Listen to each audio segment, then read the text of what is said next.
Et salut toi YouTube, on se retrouve aujourd'hui, je suis pas tout seul, je suis avec un petit monsieur là. Et le retour. Et le retour. Nouveau tour des stades, le retour, fini les vacances, on est à Bollaert, on est à Lens. On va aller se rendre au stade tranquillement, le match est dans 1h20 contre le FC Lorient qui réalise un beau début de saison, ils sont 5e, Lens et 3e, donc voilà une belle rencontre à venir en perspective avec un stade à guichet fermé. Et là on a Louis qui fait quoi? Qui est en train... coucou papy. Voilà, coucou papy, une petite pancarte au carton parce que son papy s'est abonné à Prime. Je sais pas comment ça va se passer, mais en tout cas, on se retrouve très vite dans le stade et pour plus d'informations sur l'enceinte. Bip. La première tentative est un échec cuisant. Il recherche du carton. Pendant ce temps, on fait l'assistance coach et c'est un échec. En tout cas, le match était cool, hein. C'était Fofana, grand joueur, hein. Vivement qu'il signe à Arsenal. Je suis le marabout Paul Pogba. Bip. On est parti sur Papiv, ouais. Bon bah, on va pouvoir partir au stade, je pense, Louis. Là, c'est terrible ce qui se passe. Non, regarde, c'est magnifique. Ouais, bof, hein. Travaux manuels. Papy, il manque un S. Bah Papy, j'espère qu'il sera content d'allumer. J'espère qu'il sera content d'allumer Prime. Nous voilà désormais partis en direction du stade. Faut savoir que cette préparation vidéo a été faite un peu à l'arrache dans la voiture, mais on a quand même trouvé quelques informations à vous raconter sur ce stade. Du coup, Bollaert, Félix Bollaert, construit en 1932 et inauguré en 1933, anciennement appelé le Stade des Mines.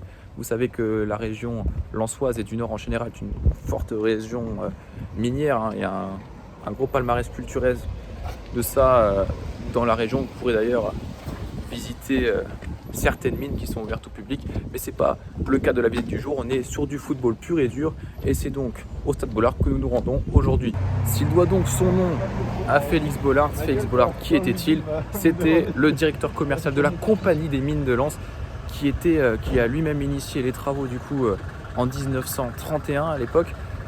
Et allez papy Yves, je vois cette pancarte qui flotte devant moi dont je vais me cacher durant toute la partie. Donc Félix Bollaert était en faveur de la promotion du sport dans la région. C'est donc pour cela qu'il a poussé pour que ce stade se développe, se construise. Et c'est donc un hommage, comme on peut voir dans la plupart des stades actuellement. Souvent, la personne qui porte le nom du stade, c'est quelqu'un qui a marqué le club, marqué la ville. C'est rien de bien novateur, on va dire, de ce point de vue-là en tout cas. Si aujourd'hui il y a 38 000 places, qui sont d'ailleurs guichets fermés pour le match du jour, comme c'est souvent le cas d'ailleurs à Lens, hein. C'est un des clubs souvent le plus proche du taux de remplissage à 100% et c'est un des plus réguliers en France, surtout depuis leur retour en Ligue 1. Déjà qu'en Ligue 2, ils affichaient un taux de remplissage pour un club de Ligue 2 assez élevé. On peut dire en même temps que ce club de Lens est un club emblématique et que leurs supporters sont sûrement, peut-être, ça c'est pas moi de le déterminer, mais dans les plus chauds d'Europe, plus chauds de France en tout cas. C'est là qu'il y a une des plus belles ferveurs footballistiques en France, ça c'est sûr et certain. Donc 38 000 places actuellement, à l'époque ils pouvaient en accueillir jusqu'à 51 000, le record de l'affluence record est à 48 000 places. Pour la Coupe du Monde 98, cela avait été réduit lors d'une rénovation. Avant la Coupe du Monde, il était donc passé à 41 000 et les 3 000 dernières places qu'il a perdues, c'était un peu avant l'Euro 2016, dont d'ailleurs il a accueilli des matchs également. Et il devait y avoir des travaux pour l'agrandir dans la rénovation, mais des problèmes financiers pour le club et pour la ville ont donc restreint les personnes et tout à revoir le permis de construire, revoir les ambitions de rénovation. On a donc enlevé 3000 places, ça donne toujours une enceinte très belle, hein, je pense, pour ceux qui ont déjà été, qui l'ont vu à la télé ou en photo. Ça donne quand même quelque chose où on sent une ferveur monter et je suis certain avec un guichet fermé pour notre match d'aujourd'hui face à Lorient qu'on va ressentir cette passion qui est connue, hein, dans le monde du foot au-delà de nos frontières, on va pas se mentir. On parle aujourd'hui d'un club champion de France en 98, fondé en 1906, c'est un pylône du football français. Très content en tout cas de partager l'expérience avec Louis et Eloi devant moi, d'aller découvrir ce club aussi, ce stade, qui en plus cette année joue un football agréable à regarder, cohérent avec les moyens du bord, initié donc par le coach Franck Hez. J'espère qu'on va pas porter la poisse avec Eloi, hein. On avait un peu l'habitude à l'époque de porter l'œil à l'équipe à domicile, même si on s'est mal rattrapé à la fin. Donc voilà, j'espère que Louis portera chance, nous aussi. On se retrouve très vite dans le stade pour profiter. On est à peu près 45 minutes du coup d'envoi. Le stade qui arrive. Il est passé que sa pancarte, c'était dur. C'était terriblement dur. Au corps. T'as rien fait du tout. T'as glissé un billet que genre Papy Yves.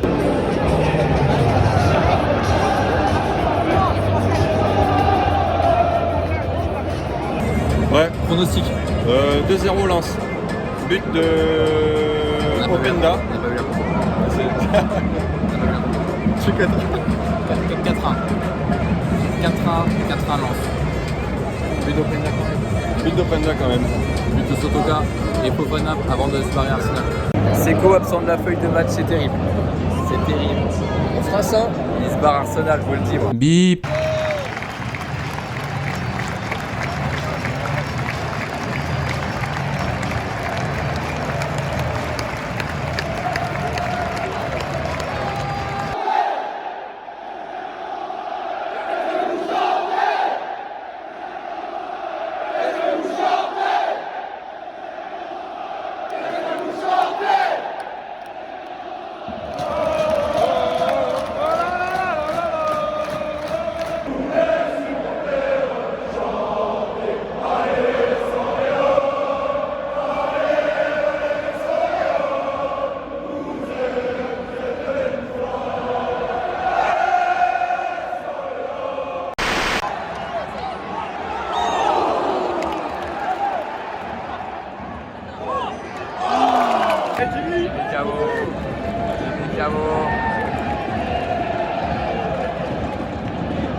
À nous.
Ça finit dans la cage.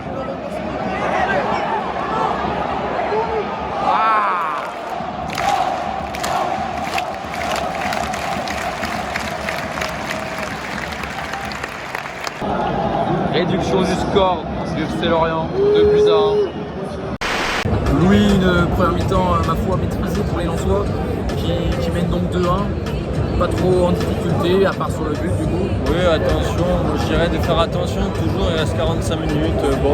Ce serait dommage pour Lens de se retrouver avec le partage des points ou même 0 points. Donc j'espère pour eux qu'ils vont accroître leur avance. Un petit mot sur l'ambiance. Voilà, on est en milieu de semaine, mercredi, le stade est complet, c'est du bonheur. C'est un peu régal. Allez, deuxième mi-temps qui va démarrer bientôt. À très vite.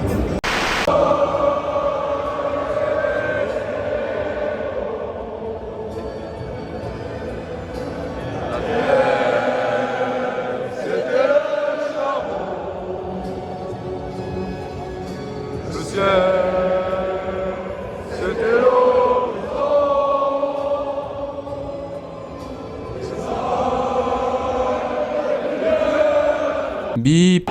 C'est terrible, oui, c'est terrible.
Ballon du 4A, hein.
Bip. Place désormais au débrief de ce match. Bien à froid vu qu'on est 2 petits jours après. J'ai pas trop eu le temps de le faire directement après le match. Mais bon, là au moins, on est posé. On peut se dire les choses telles qu'elles sont. Et au final, mon avis à froid est quand même très proche de celui à chaud. L'ambiance était incroyable. Le spectacle était au rendez-vous. Et en plus, il y a eu du storytelling avec la prolongation de Seko Fofana bien romancée. Mais franchement, c'était beau de voir tout un stade vraiment à l'unisson tout au long du match pour encourager son équipe, pour célébrer aussi la prolongation d'un joueur. Enfin, c'est pas dans tous les clubs qu'on voit ça, qu'on célèbre un joueur qui prolonge son contrat. Donc franchement, là-dessus, c'était vraiment incroyable. Je pense même que c'est un des stades où il y avait plus d'ambiance, enfin où tout était réuni. Je pense que mon tour des stades, c'est la vidéo la plus aboutie vu que tous les acteurs, tous les facteurs ont été cochés, que ce soit en termes de spectacle de football, d'ambiance. Que demander de plus là-dessus, je ne sais pas. Franchement, j'ai adoré mon expérience à Bollaert. Si j'ai l'occasion d'y retourner, j'y retournerai sans hésiter, tellement l'ambiance et les gens là-bas étaient vraiment fantastiques. Sur l'aspect pratique, du coup, on étudie à Lille avec Louis et Éloi. Du coup, on y allait en 30-35 minutes en voiture, ce qui était assez cool. D'ailleurs, merci Louis de nous avoir conduits, d'avoir fait le taxi pour nous avoir drivé. La pancarte n'a pas eu le succès qu'elle était censée avoir, il me semble, mais bon, ça valait le coup au moins de tenter l'expérience. Et enfin, dernier point important avant de clôturer cette vidéo, c'est que Lens propose vraiment des tarifs abordables et ce, quel que soit le match. Franchement, peu importe le match, vous avez des premiers prix vraiment à la portée de tous. Aujourd'hui, j'ai payé, aujourd'hui il y a 2 jours, pour Lens-Lorient, j'ai payé 12 balles en premier prix pour les majeurs, en placement libre et debout. Et franchement, je pense que c'est 12 balles vraiment très bien investies, en tout cas dans mon tour des stades, c'est sûrement les 12 balles les mieux investies.